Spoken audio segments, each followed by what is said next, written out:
conocen al que me ha enviado. Si yo no hubiera venido ni les hubiera hablado, no tendrían pecado. Pero ahora no tienen excusa por su pecado. El que me aborrece a mí, también aborrece a mi Padre aborrece. Si yo no hubiese hecho entre ellos obras que ningún otro ha hecho, no tendrían pecado. Pero ahora han visto y han aborrecido a mí y a mi Padre. Pero esto es para que se cumpla la palabra que está escrita en su ley. Sin causa me aborrecieron. Pero cuando venga el Consolador, a quien yo os enviaré del Padre, el Espíritu de verdad, el cual procede del Padre, Él dará testimonio acerca de mí, y vosotros daréis testimonio también, porque habéis estado conmigo desde el principio.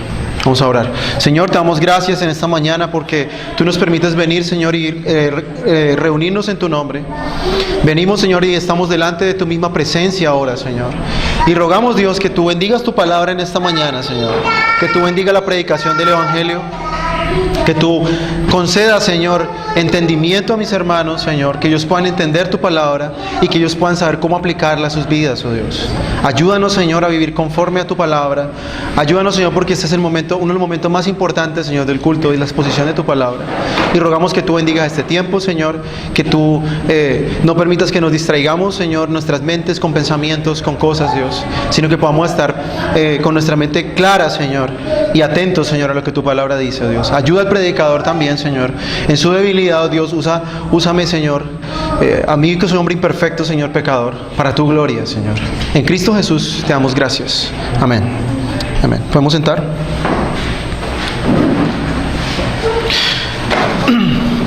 Desde la mitad del siglo I hasta el año 313, y en muchas provincias, los cristianos del Imperio Romano fueron perseguidos, ¿no? En los primeros tiempos las autoridades cristianas no distinguían la doctrina cristiana de la judía. ¿Sí? El cristianismo al principio era visto como una secta del judaísmo. Tanto así que el historiador Tácito menciona las revueltas causadas en Roma en tiempo del emperador Claudio por un tal Cresto, al que identificaban con Cristo, como la causa de que echaron a los judíos en el año 44 de Roma. Se dice en la historia de la iglesia que han habido 10 persecuciones hechas por 10 emperadores romanos. El emperador Nerón, el emperador Domiciano, el emperador Trajano, Marco Aurelio, Séptimo Severo, Maximiliano, Decio, Valeriano, Aureliano y Diocleciano. ¿En qué consistía esta persecución? El cristianismo era visto como una religión prohibida. Y mucho de lo que los gobernadores se guardaban era porque entre el cristianismo más perseguido era, más adeptos conseguía. Quizás uno de los tiempos en la iglesia primitiva donde más se vio la prosperidad de la iglesia fue en el tiempo de persecución, cuando la iglesia fue perseguida por el Imperio Romano. Y durante largas épocas había tolerancia y la iglesia tenía cierta paz entre ellos, gozaban de cierta paz. Pero a veces habían también algunas detenciones, algunos martirios, y hacían que los cristianos pasaran a la clandestinidad. Muchos cristianos pasaron a la clandestinidad. Dicen que alrededor que un historiador del siglo XVIII, Edward Gibbon, él dice que alrededor durante la gran persecución en el año 300 al 313 existieron más o menos como unas 2.000 víctimas cristianas. Pero en el día de hoy se ha esclarecido que son 4.000 que murieron en menos de 10 años. Y los historiadores más precisos de hoy en día dicen que todo el periodo murieron alrededor de 10.000 cristianos, ¿no? Entonces, ¿para qué comento esto? El tema en esta mañana que vamos a ver es perseguidos por causa de Cristo. Ese va a ser el título de nuestro mensaje. Y lo primero que nosotros vemos en este pasaje es que el cristiano no debe ser ajeno a la idea de la persecución. Nosotros no podemos pensar, porque somos cristianos, que no va a haber problemas en nuestra vida y persecución de otras personas. Durante siglos la persecución del pueblo de Dios ha sido una de las marcas que más ha demostrado o que más ha estado ligada al pueblo cristiano. En el tiempo de hoy, en el siglo XXI, nosotros vivimos relativamente en el oeste, vivimos en un ambiente relativamente tranquilo, ¿sí? Donde los cristianismos no es perseguido de una forma abierta, ni violentamente en algunos casos, y que nosotros gozamos de una relativa comodidad como cristianos. Pero aún así, los cristianos bíblicos en el mundo de hoy, posmoderno, inmoral, materialista, superficial, egoísta, sufrimos rechazo, sufrimos el odio del mundo, sufrimos la burla y el desprecio, entre otras cosas. Sobre todo, obviamente a nosotros, pero también a la fe cristiana. Ustedes ven que hoy en día se están sacando cada vez más películas que hablan en contra de la fe cristiana. Ustedes ven que ahora último sacaron la película de Noé, una película que no recomiendo ver porque es una película que realmente no muestra el Noé de la Biblia, sino es el Noé inventado de Hollywood, y es simplemente un ataque más a la fe cristiana, a la fe de las Escrituras.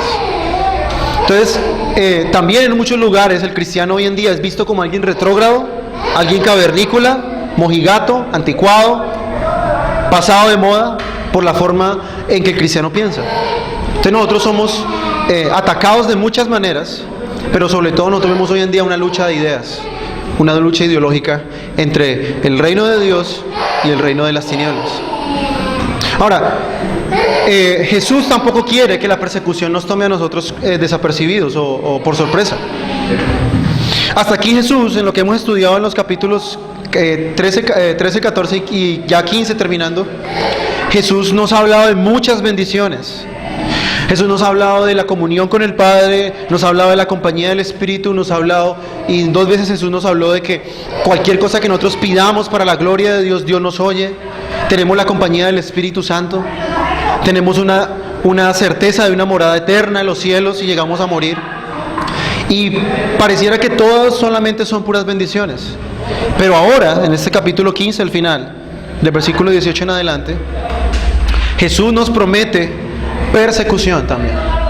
No solamente bendiciones, como el cristianismo moderno enseña, que solamente bendiciones y bendiciones y bendiciones, y nada de persecución. La Biblia nos dice que el cristiano tiene unas bendiciones, riquezas en Cristo, pero también Jesús nos promete que seremos odiados y seremos perseguidos por el mundo por nuestra fe.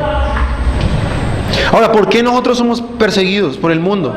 Porque como ustedes saben, y ya lo hemos dicho muchas veces, el mundo es enemigo de Dios por naturaleza. Esta enemistad hacia Dios no es algo pasivo, ¿sí? No es que el mundo dice, bueno, a mí no me interesa Dios y pues el cristianismo que haga lo que quiera con Dios y a mí déjenme tranquilo. Esa no es la forma de pensar el mundo. El mundo tiene un odio activo hacia Dios, es contrario a Dios. Todo lo que Dios representa, el mundo hace todo lo contrario, es todo lo contrario de lo que Dios representa.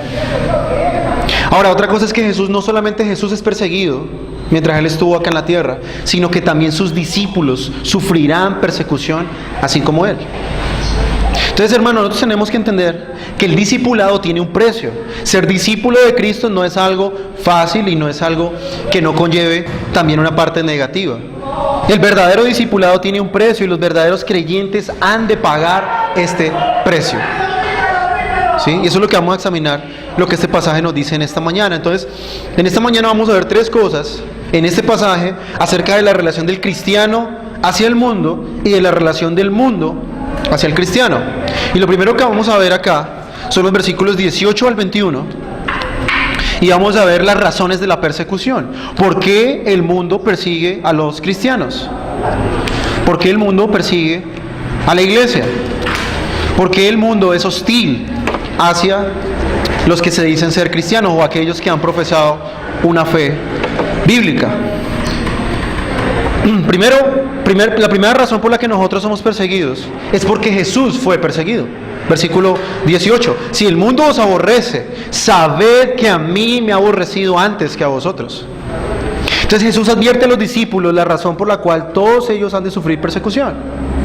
Jesús nos muestra la voluntad del Padre para nosotros y nos ha revelado todo lo que tiene que ver con nuestra relación con Dios, nuestra relación también con nuestros hermanos, y hace 8 días hablamos acerca del amor entre los creyentes, y ahora Jesús nos va a decir cuál es la relación con el mundo. Dios nos muestra acá que la persecución es algo que le puede ocurrir a cualquier cristiano. Miren ahí cómo empieza el texto: si el mundo os aborrece. Todos vamos a llegar a afrontar una situación en la cual tenemos que interactuar con el mundo. Y Jesús nos dice acá que la reacción o la actitud que el mundo va a tener hacia el cristiano es de aborrecimiento. Aquí la palabra aborrecer es la palabra odiar, y es una palabra que es muy fuerte en griego. ¿Sí? O sea, nos muestra el carácter hostil del mundo. O sea, el mundo no está en desacuerdo con nosotros, el mundo nos aborrece, nos odia, con ira, con rabia. Entonces lo primero que debemos saber es eso, que nosotros somos aborrecidos porque Jesús fue aborrecido. Jesús nos avisa acerca de lo que los cristianos han de padecer por causa de Cristo, ¿sí? Y esto es algo normal en los verdaderos cristianos. Si algo caracterizó a la iglesia primitiva fue la persecución. Los verdaderos cristianos del siglo I sufrieron persecución, como ya lo leí anteriormente, por mucho tiempo. Entonces, nosotros todos hemos enfrentado momentos de persecución, unos en mayor medida, otros en menor medida, pero nadie es ajeno a ser odiado por el mundo, ¿sí?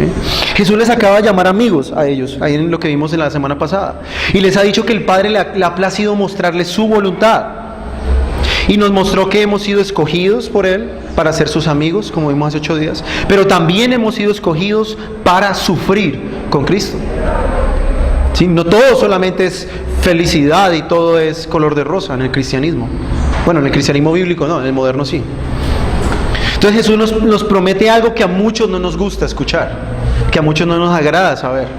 Jesús promete que todo verdadero creyente así va a ser el objeto de persecución del mundo por causa de Él.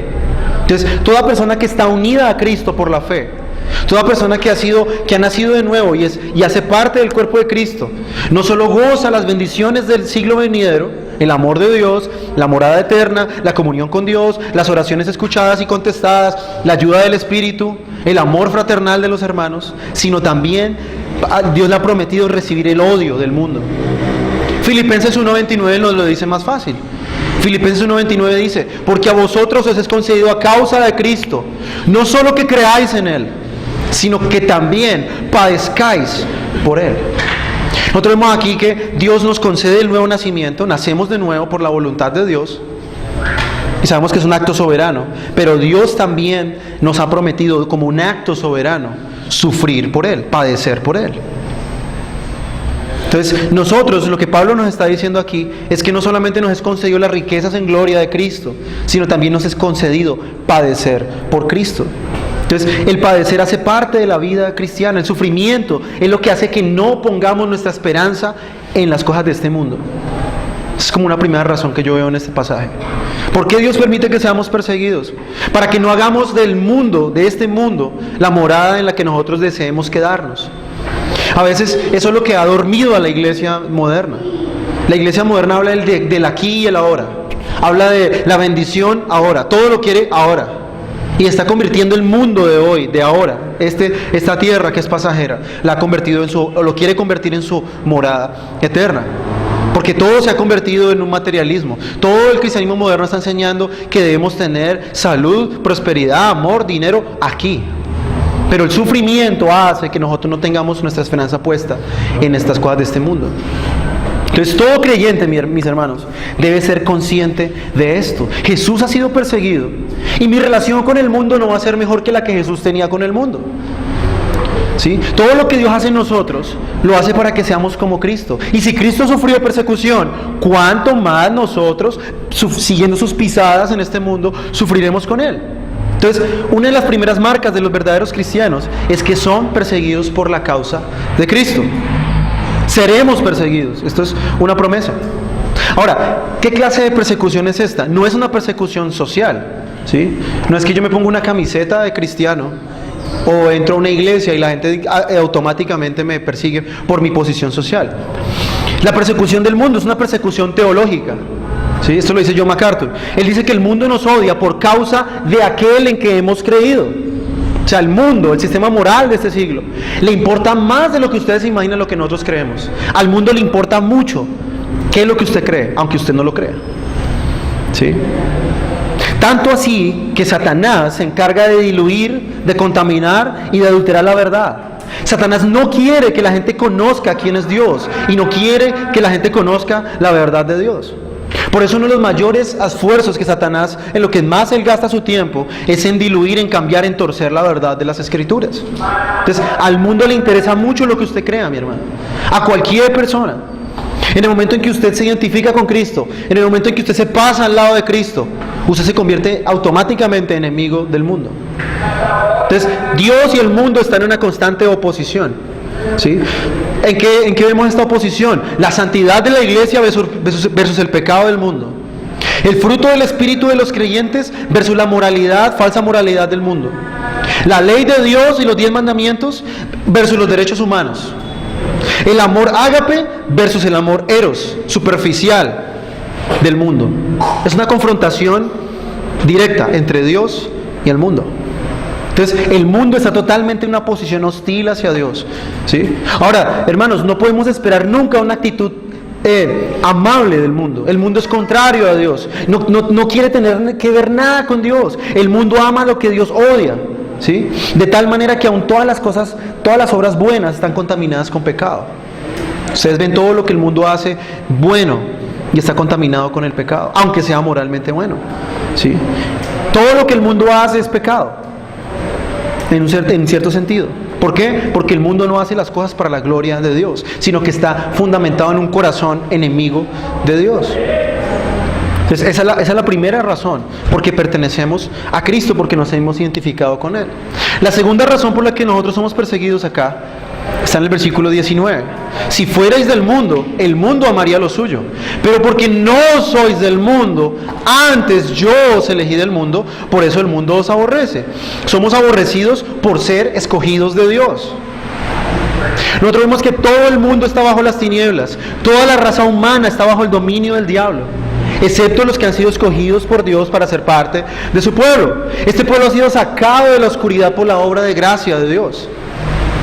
Entonces nosotros vimos que anteriormente la elección nos habilita para dar fruto. Nosotros podemos adorar a Dios, amar a nuestros hermanos, porque somos elegidos para dar fruto. Y el mundo odia a estos elegidos de Dios. A estos elegidos de Dios no les atrae, ¿sí? No les atrae estas personas que son elegidas de Dios. Entonces el mundo ama todo lo que se parece al mundo. Y el mundo nos odia porque no nos parecemos al mundo, sino que nos parecemos a Cristo. ¿Sí? Entonces el mundo nos odia también, no por lo que hacemos, sino por quienes somos, por ser de Cristo, porque nos hemos identificado con Él.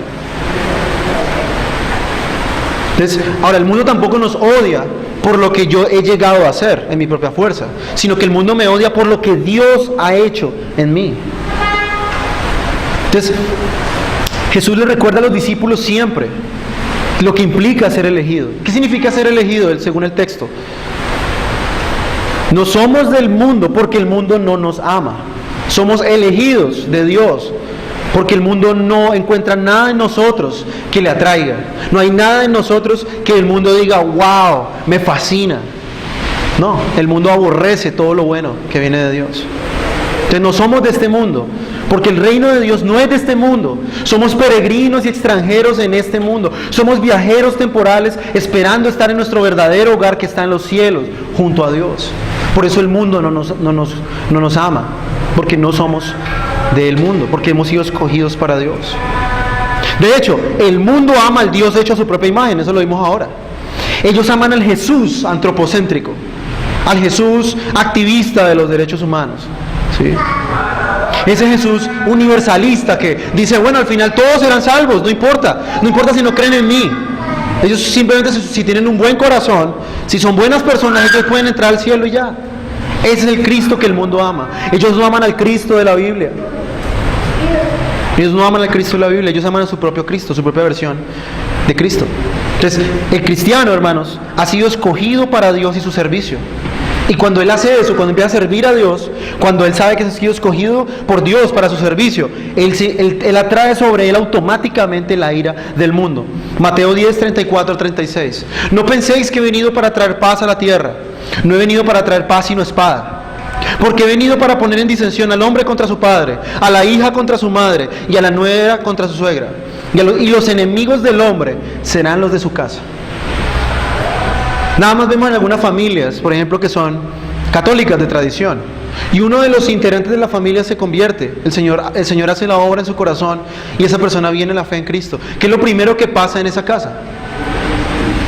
Comienza a haber enemistad, comienza a haber divisiones, y el cristiano, por más que trate de mantener la paz en su casa, no lo va a poder lograr, porque el simplemente hecho de ser distinto, de haber sido escogido por Dios, atrae sobre él la ira del mundo.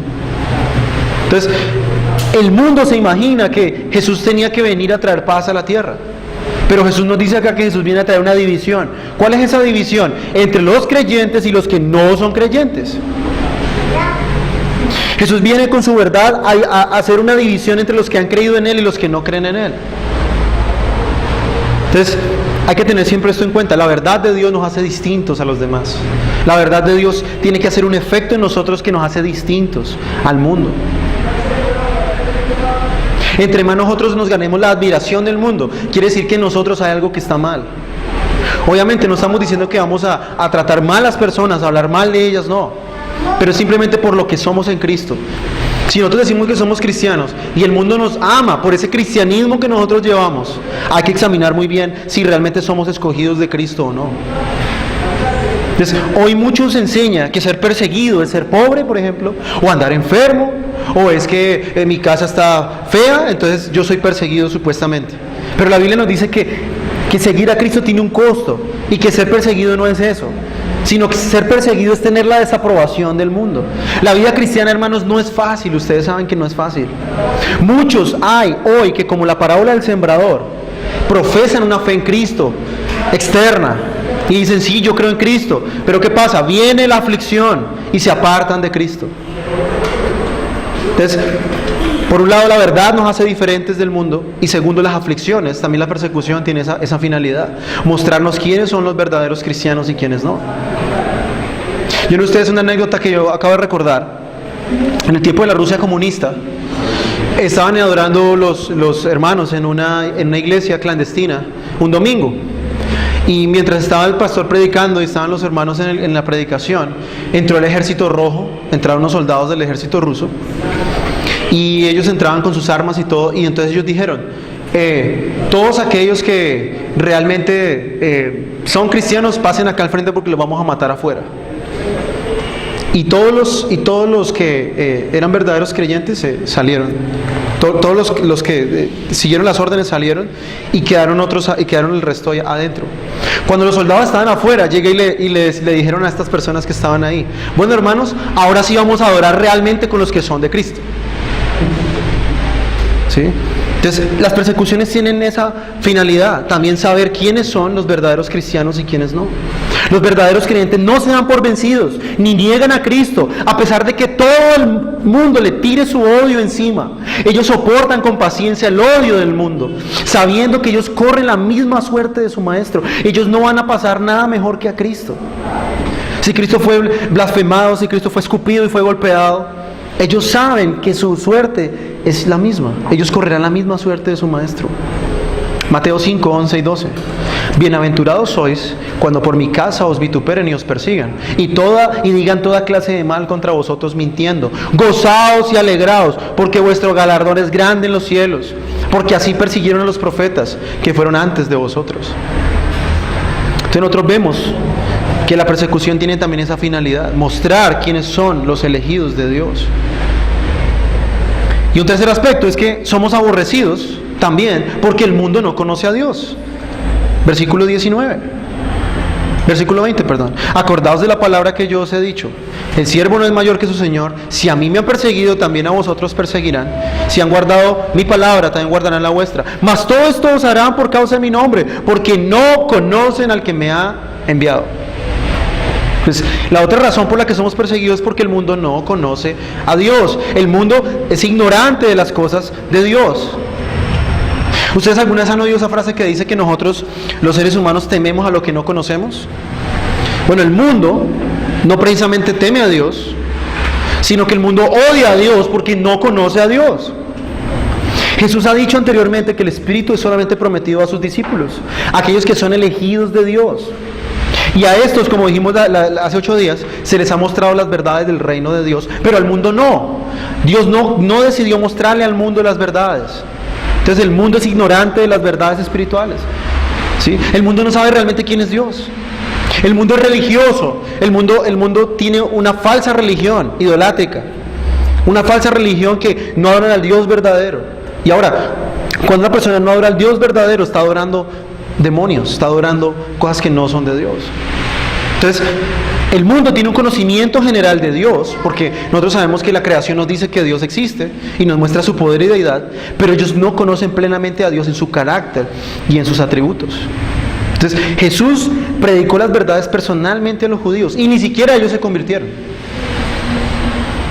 porque no conocían a Dios. Los judíos decían conocer a Dios, decían que era su Padre, pero no sabían realmente quién era. ¿Y qué hicieron ellos? En vez de recibir la palabra de Dios, ellos se levantaron contra el mismo Hijo de Dios. Ahora, si atacaron a Cristo, ¿cuánto más no se levantará el mundo contra nosotros, que somos simplemente seres humanos, comunes y corrientes? Entonces, vemos nosotros acá, hermanos, que la ignorancia del mundo hace que nos persigan a nosotros. No conocen quién es Dios, no saben quién es Dios. Muchos hablan de Dios y nunca realmente han conocido. Muchos atacan la Biblia y ni siquiera la han leído. Muchos hablan y dicen, por ejemplo, yo me encontraba la semana pasada en el perfil de Andrés, una persona que decía que Dios no sabe de política. Y yo le contesté a esta persona.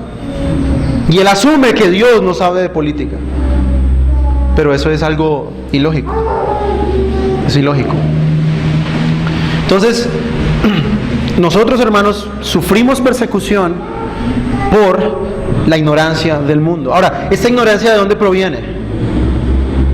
Porque esta ignorancia no es solamente intelectual, sino también es una ignorancia espiritual.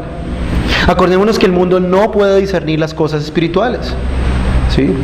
Por ejemplo, Pablo nos dice en 1 Corintios 2, 7 al 8: mas hablamos sabiduría de Dios en misterio, la sabiduría oculta, la cual Dios predestinó antes de los siglos para nuestra gloria, la que ninguno de los príncipes de este siglo conoció, porque si la hubieran conocido, nunca habrían crucificado al Señor de gloria. Esos judíos no conocían realmente cuál era la sabiduría de Dios.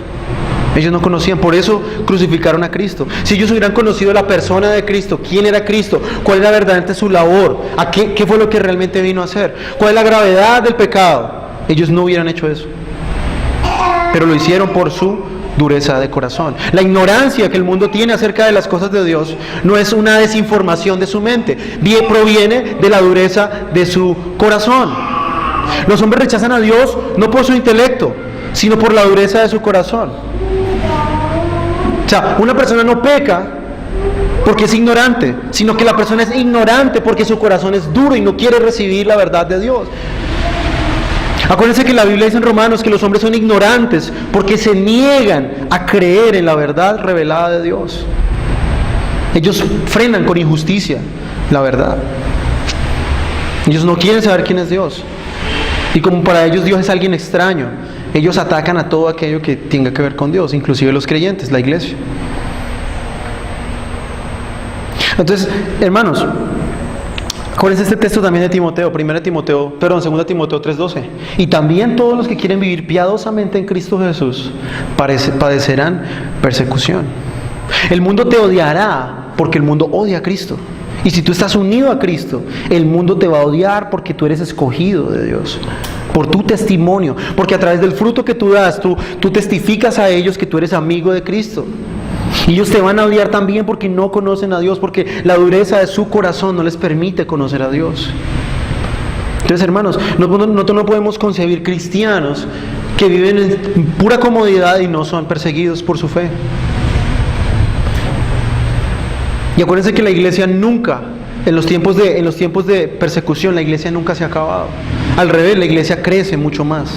Es en los tiempos de mayor comodidad y prosperidad lo que hace que la iglesia se acabe. Y Satanás lo sabe muy bien, ¿sí? Nosotros sabemos, por ejemplo, vemos en Siria cómo los cristianos están siendo perseguidos en Siria, mientras que aquí, en Sudamérica y en Norteamérica, el evangelio de la prosperidad tiene a la iglesia dormida, porque no sufren ninguna persecución, porque están esperando supuestamente las grandes bendiciones de Dios para ellos. Y eso tiene la iglesia dormida. La iglesia no está haciendo realmente lo que ella tiene que hacer. Entonces, es inconcebible un cristiano que no pasa persecución. Entonces nosotros debemos ser fuertes sabiendo que nuestro Señor nos ha advertido. No podemos esperar otra cosa del mundo, ¿sí? Por ejemplo, uno no puede concebir creyentes que nunca experimentan estos versículos de persecución.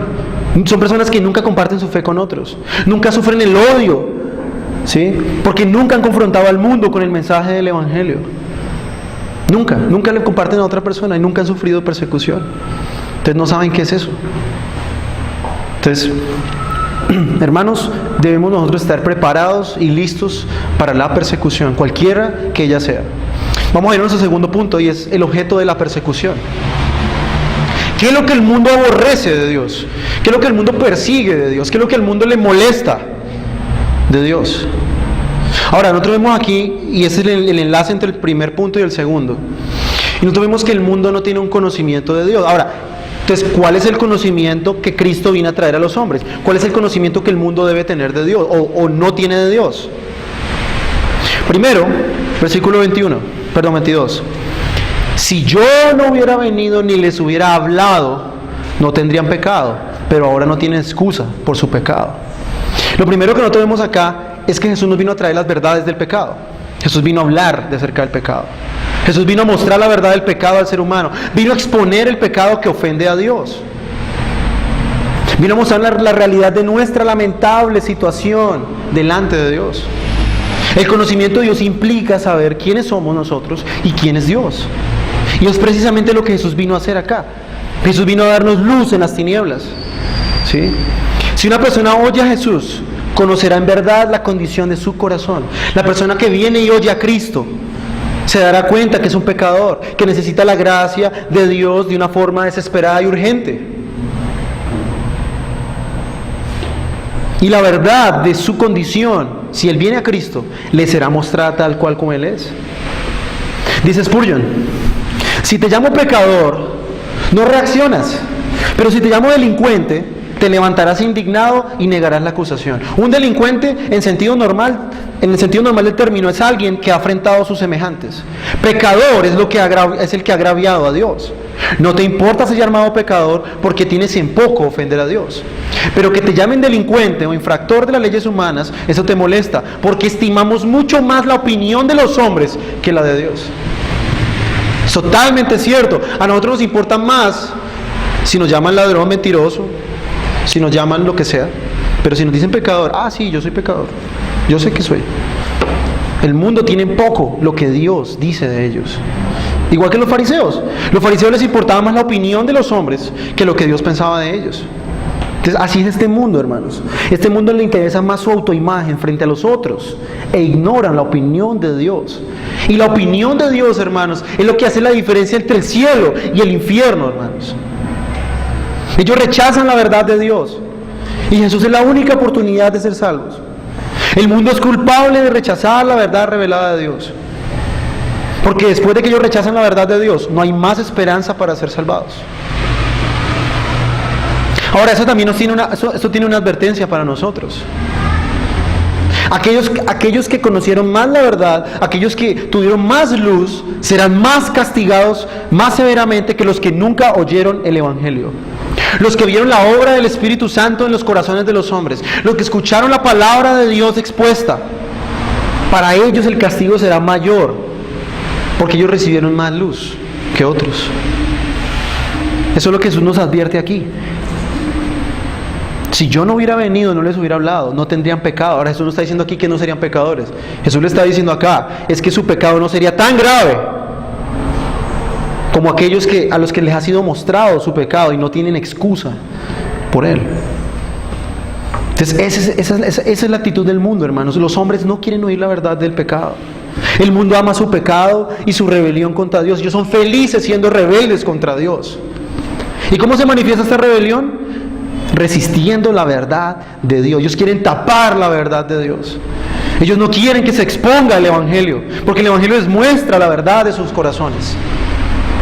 Y eso fue lo que Jesús vino a hacer.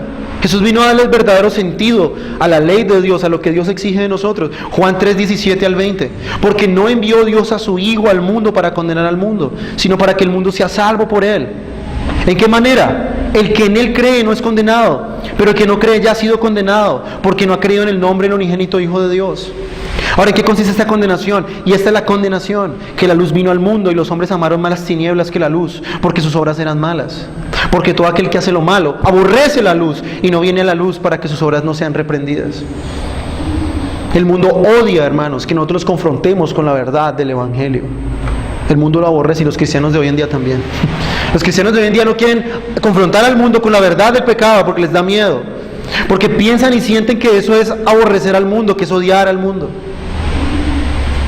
Pero hermanos, lo mejor que nosotros podemos hacer y la mayor muestra de nuestro amor por el mundo es exponerles y confrontarles con el Evangelio a ellos y su pecado. Otras personas, otros cristianos, muchos desaprovechan el conocimiento que reciben y en vez de andar en la verdad que se les ha mostrado, viven contrariamente a la verdad. Y aquí hay un peligro, hermanos. Cuando yo tengo mucho conocimiento, hay un peligro, algo que es grave entre nosotros, porque entre más conocimiento yo adquiero de la verdad, más peligro hay para mí si yo no vivo conforme a esa verdad que Dios me ha dado. Ese es el peligro de conocer tanto. Ahora no voy a decir, bueno, entonces no voy a conocer tanto, no, sino siempre debemos tener en cuenta en nuestra mente esto. Aquí dice Juan Carlos Freire: ver la luz y no utilizarla, poseer conocimiento y no aprovecharlos, poder decir yo sé eso y sin embargo no decir creo, nos dejará a la izquierda de Cristo, en lo más alejado en el día del juicio. Tener conocimiento y no usarlo, hermanos, para nuestra vida cotidiana, simplemente traerá más condenación para nosotros el día del juicio. Es más, Santiago hace una advertencia a los maestros. Los que se paran a predicar la palabra de Dios tienen un gran peligro también ellos. Porque Santiago dice que no os hagáis maestros los unos, sabiendo que tendréis mayor condenación. Porque a mayor conocimiento bíblico es más responsabilidad. Jesús dice, al que más se le dio, más se le exige. Entonces, aquí hay una advertencia implícita en ese pasaje. Ahora, segundo, Jesús, ¿qué más nos vino a hablar? Aparte de la verdad del pecado, Jesús nos vino a hablar acerca de su propia deidad. Versículo 24. Si yo no hubiese hecho entre ellos obras que ninguno ha hecho, no tendrían pecado. Pero ahora han visto y han aborrecido a mí y a mi Padre. Ahora, Jesús mostró muchas obras que mostraron su deidad. Jesús demostró que era el enviado de Dios, era el Mesías prometido. Haciendo cantidad de milagros, Jesús resucitó a Lázaro. Jesús le dio vista a los ciegos. Jesús puso a muchos cojos a andar. Jesús caminó sobre las aguas. Jesús multiplicó los panes y los peces.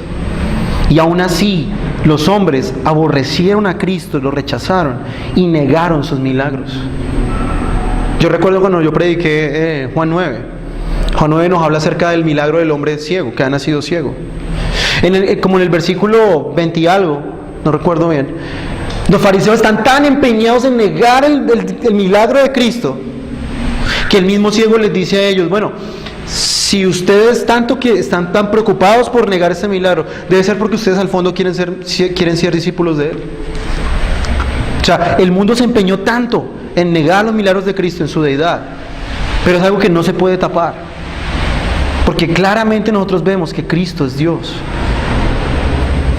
Es tanto así que los fariseos atribuyeron las obras de Cristo al diablo. O sea, los fariseos concluyeron que Jesús venía del infierno y que el estar lleno del Espíritu Santo haciendo milagros provenía de Satanás, y aún así lo rechazaron. Después de eso, cuando nosotros rechazamos al Espíritu Santo y rechazamos la salvación, no hay nada más que hacer, o esto es lo que se llama también la blasfemia contra el Espíritu Santo. Si nosotros rechazamos al Espíritu Santo, nosotros estamos en graves problemas, porque el Espíritu Santo es quien aplica la salvación a los inconversos. Él es el que da convicción de pecado. Él es el que regenera los corazones. Si yo desprecio al Espíritu Santo, si yo desprecio la obra que Él hace en mí, estoy tirando a la basura la única opción de salvación que yo tengo. Por eso Mateo 12, 31, 32 nos dice esto: por tanto os digo, todo pecado y blasfemia será perdonado a los hombres, mas la blasfemia contra el Espíritu no lo será perdonada. A cualquiera que dijere alguna palabra contra el Hijo del Hombre, le será perdonado. Pero aquel que hable contra el Espíritu Santo, no le será perdonado ni en este siglo, ni en el venidero. Cada milagro muestra la deidad de Cristo. Él es Dios. Él no es un simple ser humano que enseñarnos moralidad, como muchos piensan. Jesús no es un maestro, simplemente. Es Dios encarnado, viniendo a salvar a los hombres de su pecado. Entonces es tan grave, hermanos, despreciar a Cristo y su obra, que en el día del juicio, ciudades tan pecadoras como Sodoma y Gomorra se verán inocentes al pie de aquellos que han rechazado a Cristo. Comparados con Sodoma y Gomorra Sodoma y Gomorra será nada comparado con nosotros si rechazamos a Cristo. Mateo 11, 21 al 25. Ay de ti, Corazín, ay de ti, Betsaida, porque si en Tiro y Sidón se hubieran hecho los milagros que han sido hechos en vosotras, tiempo ha que se hubieran arrepentido en silicio y ceniza. Por tanto os digo que en el día del juicio será más tolerable el castigo para Tiro y Sidón que para vosotras. Y tú, Capernaum, que eres levantada hasta el cielo, hasta el Hades será batida, porque si en Sodoma se hubieran hecho los milagros que han sido hechos en ti, habría permanecido hasta el día de hoy. Por tanto os digo que en el día del juicio le será más tolerable el castigo para Sodoma y Gomorra que para ti. Eso tiene una advertencia para nosotros, hermanos. Si después de yo ver todos los milagros, estudiar la palabra, ver todas las verdades del Evangelio, y aún así yo rechazo a Cristo, hermanos, no hay más cosa para nosotros, no hay nada más, ninguna esperanza para ser salvos. Nosotros conocemos el ejemplo de Lázaro, lo vimos en Juan 11. Lázaro había sido resucitado a la vista de todos los hombres, y aún así estos hombres negaron que Jesús había resucitado a Lázaro. Entonces Jesús dio pruebas claras que Él es Dios, y aún así los judíos rechazaron a Cristo. Cuando nosotros oímos las palabras de Cristo, hermanos, aquí predicadas cada 8 días, estamos oyendo las mismas palabras del Padre. Cuando vemos los milagros de Cristo en la Biblia, estamos viendo los milagros del Padre, las obras del Padre mismo. Entonces Jesús y el Padre están tan íntimamente relacionados, que si yo rechazo a Cristo, rechazo al Padre. Versículo 21, el que me aborrece a mí, también aborrece a mi Padre aborrece. Es a los dos. Ambos son aborrecidos. Yo no puedo aborrecer a Cristo y decir que amo al Padre, y viceversa. Y el tercero, cosa también que Jesús nos vino a mostrar, es el odio que el mundo tiene por Cristo sin razón. O sea, no hay argumentos por los cuales que el mundo rechace a Cristo. Versículo 25. Esto es para que se cumpliera la palabra que está escrita en su ley. Sin causa me aborrecieron. El Padre ideó el plan de salvación y Él envió a Cristo para llevar a cabo todo esto y para llevar todo este plan a cabo en su plenitud en la cruz. Dios demostró su amor por los perdidos enviando a Cristo. Mostró su amor salvífico por el mundo. La mayor demostración de amor de Cristo, confrontando el pecado, haciendo milagros, mostrando su deidad, dando a su Hijo como expiación por el pecado. Y aún así el mundo rechazó a Dios y se fue tras sus propios deseos. Entonces el mundo no tiene ninguna razón justa para odiar a Cristo. Dios dio toda la revelación en su Hijo y no tenemos ninguna razón para odiarle. Si tú te pierdes, si tú te vas al infierno, es por tu propia responsabilidad, porque tú rechazaste la fuente del amor divino, la única puerta de salvación. No quisiste comer el pan de vida, no quisiste beber el agua de la vida, de la fuente de la vida eterna. No quisiste venir y tomar el yugo y la carga ligera, ni aprender de la mansedumbre de Cristo. Entonces no habrá excusa el día del juicio en aquellos que rechazaron a Cristo. No se podrán excusar en nada, porque Cristo vino al mundo con amor, a amar al mundo. Entonces Dios demostró toda su bondad y misericordia y amor para con los incrédulos. ¿Y qué han hecho los incrédulos? Rechazaron a Cristo. Y ustedes ven ahí en el versículo 25, Jesús cita un salmo. Aquí algunos comentaristas dicen que él cita el Salmo 35 o el Salmo 69:4. ¿Y cuál fue el propósito de Jesús escribir? ¿Por qué se escribió esto y por qué Jesús cita aquí este salmo? Porque en el contexto de estos salmos, David estaba siendo perseguido, estaba siendo acusado falsamente por Saúl. Él estaba siendo perseguido para matarlo, y todos aquí hemos leído la historia de David, y nosotros sabemos que David fue también perseguido sin causa. Ahora, si Saúl rechazó a David, ¿cuánto más pecado habrá para nosotros, para aquellos que persiguen a Jesús, que es descendiente de David? Entonces los creyentes seremos perseguidos sin causa alguna. Si ustedes se dan cuenta, el mundo nos persigue a nosotros, pero no tiene una razón justificada. El mundo que dice, bueno, déjenme vivir mi vida, yo quiero vivir en mi pecado, no se metan en mi vida. Cuando el mundo ve, por ejemplo, los cristianos van en contra del matrimonio homosexual. No dejen amar al mundo. El mundo tiene derecho a amar como quiera. Pero esa no es una suficiente razón para perseguir a Cristo. Ustedes mismos ven que el día del juicio de Jesús, cuando Poncio Pilato iban a enjuiciar al Señor, Poncio Pilato dijo: yo no tengo nada por qué acusar a este hombre. El mundo sabe que no tiene ninguna razón para perseguir a Cristo. Es simplemente una demostración de su arrogancia, de su rebelión hacia Dios. Entonces, el mundo se ha desenfrenado hacia su pecado, y el cristiano da testimonio de Cristo, mostrando el amor de Cristo, hablando de Cristo, llamando a los hombres al arrepentimiento. Y si vamos a ser acusados de algo, es ser acusados de que queremos hacer bien a los hombres. Es el único cargo por el cual podemos ser acusados delante del mundo, de querer hacer bien a la humanidad que se está yendo tras su pecado. Y en tercer y último punto, vamos a ver la respuesta a la persecución.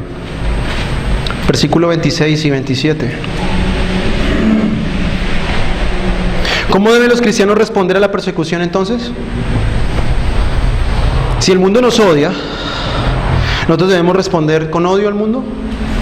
No. Nosotros debemos responder con el amor de Dios hacia el mundo. Ahora, ¿cómo podemos demostrar este amor de Dios hacia el mundo? El Espíritu nos habilita de acá, y aquí es donde el Espíritu Santo entra en nuestro texto. Dice: pero cuando venga el Consolador, a quien yo os enviaré el Padre, el Espíritu de verdad, el cual procede del Padre, Él dará testimonio de mí. Y vosotros daréis testimonio también, porque habéis estado conmigo desde el principio. Entonces los creyentes no se pueden desanimar por la reacción del mundo hacia el testimonio de Cristo. Muchos, después de todo esto que dije, dirán: no, pues yo como que mejor la pienso mejor y no quiero ser cristiano, porque esto está como muy difícil. Me voy a ganar de enemigo a más de uno de mis amigos, a mi familia. Como que mejor yo no soy cristiano. Bueno, Jesús aquí nos enseña que los creyentes no pueden estar desanimados por lo que el mundo hace, por la reacción. Me siento re mal. Ouch. Por lo que el mundo hace. Entonces, ¿qué debe hacer el cristiano? Él tiene el poder del Espíritu Santo, y el Espíritu Santo nos anima y nos da la energía espiritual para poder predicar a Cristo fielmente. El Espíritu Santo ha sido enviado no solo para estar en nosotros, sino para darnos el poder de testificar a Cristo. Dice: cuando venga el Consolador, a quien yo os enviaré del Padre, el Espíritu de verdad, el que procede del Padre, Él dará testimonio acerca de mí. O sea, Él ha sido enviado para que nosotros podamos testificar con poder de Cristo. Entonces, esa es la respuesta a la persecución.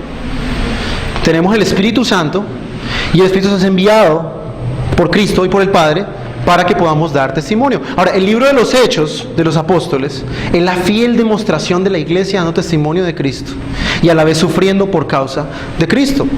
¿Ustedes quieren ver realmente dónde la Biblia nos muestra el verdadero precio del discipulado? Vamos al libro de Hechos. Vamos a ir al libro de Hechos, capítulo 14, versículos 19 al 22.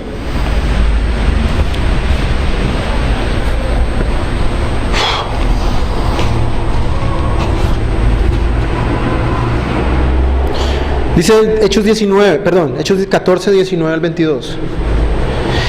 Entonces vinieron los judíos de Antioquía de Iconio, que persuadieron a la multitud, y habiendo apedreado a Pablo, le arrastraron fuera de la ciudad pensando que estaba muerto.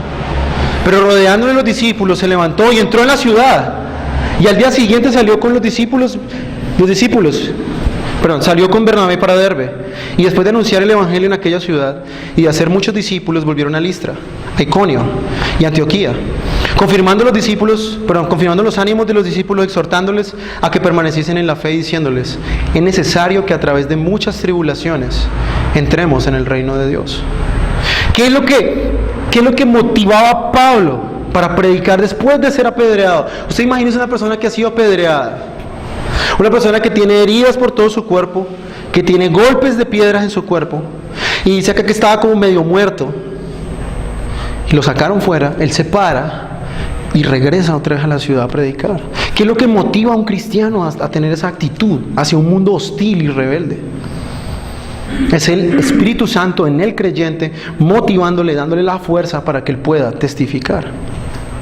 Si nosotros vemos, la mayoría de los apóstoles murieron dando testimonio de Cristo. El único apóstol que murió de viejo fue Juan. Y aún así, porque Juan, después de dar testimonio, él fue echado, dice en la tradición, en una caldera de aceite hirviendo. Y él salió de ahí milagrosamente. Entonces, ¿qué es lo que motiva a Pablo para seguir predicando a Cristo? El poder del Espíritu y el amor hacia el mundo perdido. Este pasaje nos enseña la necesidad de los creyentes de dar testimonio en el poder del Espíritu Santo. Si lo tomemos el libro de Hechos al principio, a la iglesia se le ordenó que no hiciera nada hasta que el Espíritu viniera a ellos. Y después de eso podrían predicar el Evangelio. Ahora, hermanos, ¿cuánto más nosotros necesitamos del Espíritu Santo para poder ser testigos de Cristo? Entonces el Espíritu fue enviado por Cristo y el Padre para esa tarea. La iglesia tiene la obligación de ir y anunciar a Cristo. Sea cual sea la situación en la que se encuentre, debemos ir y predicar. El Espíritu no es para hacer demostraciones fantasiosas de milagros, ni señales, ni que aparezcan dientes de oro en la boca de las personas. El Espíritu Santo ha sido dado para exaltar a Cristo, para exaltar a Él, su testimonio. Por eso el texto nos lo dice, que Él vendrá y procede el Padre y Él dará testimonio de mí. Él nos mostrará la verdad de Cristo. Y los creyentes también dan testimonio, versículo 27. Y vosotros daréis testimonio también, porque habéis estado conmigo desde el principio. ¿Cuál es el mensaje que nosotros debemos anunciar? Los apóstoles habrían de predicar lo que habían visto y oído, el testimonio de lo que han experimentado en Cristo. Ustedes saben que los apóstoles fueron hombres especiales porque ellos estuvieron y vieron todos los milagros de Cristo. De hecho, eso es una de las características y uno de los requisitos para ser un verdadero apóstol: haber estado desde el principio, desde el bautismo hasta la ascensión, toda la vida de Cristo. ¿Por qué? Porque los apóstoles lo único que predicaban era el mensaje de la cruz, el mensaje del Evangelio, de la vida y testimonio de Cristo. Entonces no hay otro mensaje que predicar, hermanos. La verdad de la cruz es necedad para muchos, hermanos, pero debemos predicarla aunque el mundo no le guste. Y ninguna persecución debería hacernos retroceder de predicar a Cristo. La cruz de Cristo es lo que Pablo predicaba y nada más. La cruz de Cristo es lo que estorba al mundo, dice la perdición, de ir a la justa condenación por sus pecados. Es el mensaje de reconciliación de Dios con los hombres. No hay otro mensaje, hermanos, que nosotros debamos predicar sino a Cristo y a este crucificado. Entonces, ¿por qué? Porque el diablo, hermanos, está llevando a gente al infierno con falsos evangelios. El diablo sabe esto.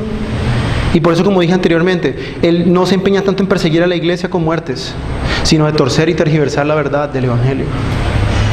1 Corintios 1, 21, 24. Pues ya que en la sabiduría de Dios el mundo no conoció a Dios, mediante la sabiduría agradó a Dios salvar a los creyentes por la locura de la predicación. Porque los judíos piden señales y los griegos piden sabiduría, pero nosotros predicamos a Cristo crucificado. Para los judíos ciertamente tropezadero, para los gentiles locura, mas para los llamados así, judíos como griegos, Cristo, poder de Dios y sabiduría de Dios. Entonces, ser un seguidor de Cristo, ¿qué significa? Dar testimonio y sufrir el odio del mundo. El creyente debe estar listo para testificar de Cristo cuando sea necesario. Es la tarea santa que nos ha sido dada. La persecución no cesará hasta que Cristo regrese. Y mientras tanto, nosotros debemos seguir fielmente predicando a Cristo a todo el mundo. ¿Cuál es el mandamiento, hermanos? Predica a Cristo. En medio de la persecución, predica a Cristo. Es la labor que Dios te ha dado. Quizás Dios no te ha llamado a ser un pastor, o Dios no te ha llamado a ser un misionero, o a ser un profesor de seminario, o ni siquiera un diácono. Pero Dios ha llamado a todos los hombres a proclamar, a todo su pueblo a proclamar a Cristo, a los que no le conocen. Predica a Cristo cuando tengas oportunidad, hermanos, a pesar de la persecución. Proclama a Cristo, no tengas miedo del mundo, hermanos. A un creyente más débil, hermano, es un instrumento en manos de Dios para traer a otros a Cristo. Entonces, esa es, hermanos, nuestra labor. En medio de la persecución, predicar a Cristo. Vamos a orar.